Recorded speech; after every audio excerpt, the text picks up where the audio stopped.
On the nature of conversation and intelligence. Great minds discuss ideas. Average minds discuss events. Small minds discuss people. Eleanor Roosevelt. Talking about people requires very little mental effort. It's essentially narrative gossip. He went there, she did this. The brain just retrieves memories and strings them together.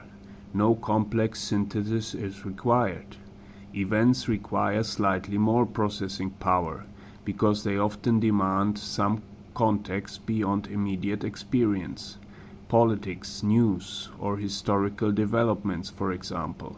Still, they mostly involve recounting rather than creating.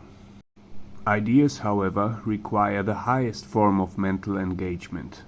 Discussing an idea is not merely exchanging facts, but synthesizing concepts, imagining possibilities, and often wrestling with the unknown. It's like intellectual rock climbing. You're pulling yourself upward, using both reason and imagination. Two people exploring an idea together are not just trading words. They are building a mental structure in real time. That's where genuine intelligence thrives. Wise men speak because they have something to say. Fools because they have to say something. Plato. The wise speak selectively because speech, to them, is an instrument for shaping understanding. They wait until words can cut through confusion or build clarity. Fools speak compulsively, often to fill silence, to assert presence, or simply to hear the sound of their voice. This is why wise conversation is often sparse, but dense in meaning, while foolish chatter is constant but weightless. In the presence of true friends or intellectual equals, wise people will happily speak more, but the dialogue remains purposeful. They aim to discover, not merely to perform. Arguing with stupid people is like trying to kill the mosquito on your cheek. You will slap yourself. Attributed to Buddhist teaching. Some people are not operating on rational grounds, so trying to win them over with logic is like trying to use chess rules in a boxing match. You leave with bruises, not trophies. The skill lies in identifying when someone is simply immune to reason. This is not an insult, it's an observation of compatibility. If the other person's mind is closed or emotionally reactive, the conversation isn't really a debate, it's theater. The best choice is often to disengage before you end up metaphorically slapping yourself. Never underestimate the power of stupid people in large groups. George Carlin. Group psychology is fascinating here. When people cluster, the collective IQ often trends toward the lowest member. Group conformity encourages emotional thinking, discourages dissent, and amplifies impulses. In small numbers, individuals can think critically.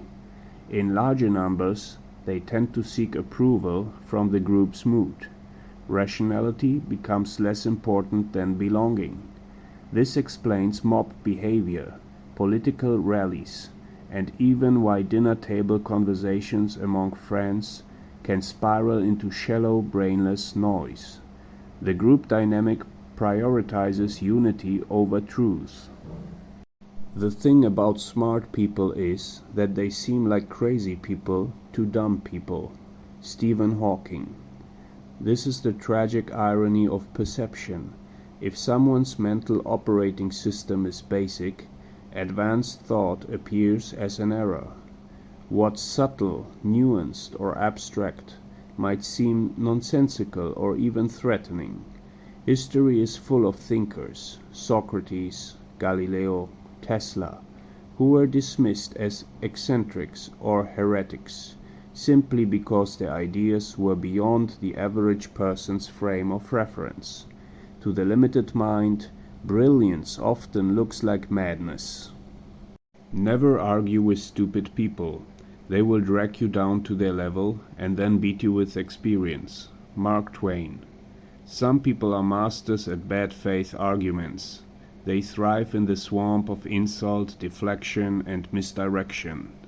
When you step into their arena, you abandon your strength, reason, patience, nuance, and enter their strength, emotional manipulation, rhetorical chaos, and shameless persistence. As Twain warns, they've spent a lifetime in that mud. You will not outfail them. The problem with the world is that intelligent people are full of doubts, while stupid ones are full of confidence. Charles Bukowski. Here lies one of the greatest societal imbalances. Intelligence often comes with self-awareness, and self-awareness brings doubt.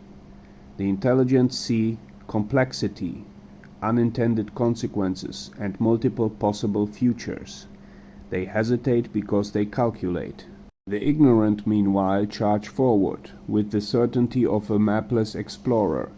They do not see pitfalls because they do not look for them. This explains why loud, reckless people often dominate politics, media, and leadership roles. Confidence is mistaken for competence. The real thinkers stay quiet, preferring correctness over charisma, and thus the stage is often ceded to those least qualified to occupy it. All these quotes orbit a single truth. Intelligence is not just about what you know, but about how you engage with the world.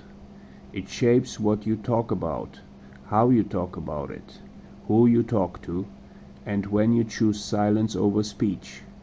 Real wisdom knows its own limits, and real foolishness never sees them.